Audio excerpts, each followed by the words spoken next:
बढ़ा रही है और जिस प्रकार से संसद को चला नहीं पा रही है,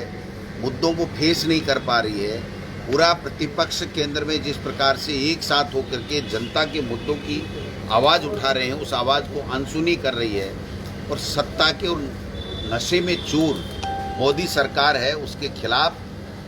लोग अब पूरे तरीके से मीडिया, सोशल मीडिया पे आ गए हैं और गांव, गली, ढाणी में, चाय की चौपाल पे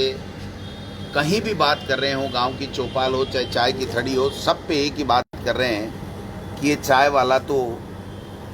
जो कहता था वो कर नहीं रहा है, इसकी कथनी और करनी में फ़र्क है। और जिस प्रकार से भाजपा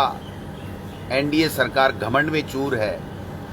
उसको सबक सिखाने का सही वक्त आ गया है। और यहाँ पर जो भारतीय जनता पार्टी है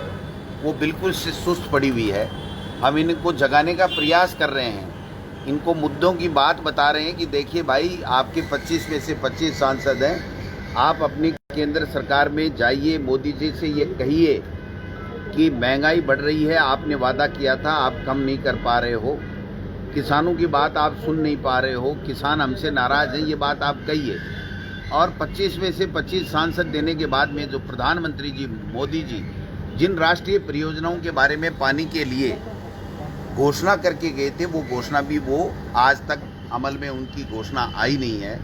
तो आप जाकर के कम से कम कहिए तो सही, लेकिन किसी की हिम्मत नहीं हो पा रही है। तो मैं समझता हूँ कि जिस प्रकार से भारतीय जनता पार्टी और आरएसएस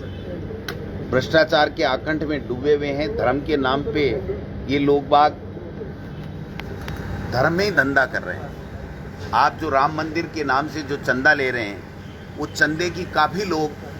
ये चर्चा कर रहे हैं कि हमको अभी रसीद नहीं थी। इसका मतलब चंदे में भी धंधा हो रहा है। और जो 2.5 करोड़ की ज़मीन है उसको 18 करोड़ में 1 घंटे बाद में देना, ये दर्शाता है कि केवल मात्र एक इनका एजेंडा है कि वही एजेंडा है कि राज करो और झूठ बोलो। मैं समझता हूं जो कटारिया साहब का जो बयान जिस प्रकार से आया है, ये हमको सबको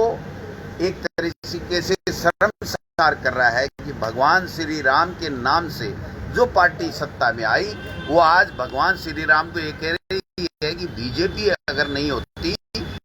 तो भगवान श्री राम समुद्र में होते। इससे बड़ी मैं समझता हूँ निंदनीय बयान कोई इस सृष्टि पे हो नहीं सकता कि भगवान श्री राम का भी अपमान कर रहे हैं। वो कह रहे हैं विकास की बातें मत करो, केवल धर्म के आधार के ऊपर वोट मांगो और राज करो। तो मैं समझता हूँ इनकी कलई खुल चुकी है। इसलिए दोनों जो उपचुनाव हैं हमारे सामने, बिल्कुल निश्चित रूप से चुनाव जीतेंगे। आज दिल्ली में बीजेपी के जो सांसद है उनकी समीक्षा बैठक है, जिसमें उनको ये टास्क दिया जा रहा है कि मोदी सरकार का जो कामकाज है उसको लेकर के जो परसेप्शन खराब हो रहा है उसे सुधारा जाए।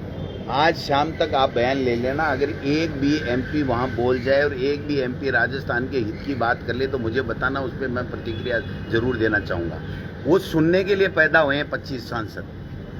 अपनी राजस्थान की, अपने इलाके की बात कहने के लिए गए ही नहीं दिल्ली। भाजपा में और कांग्रेस में यही फर्क है, कांग्रेस के लोग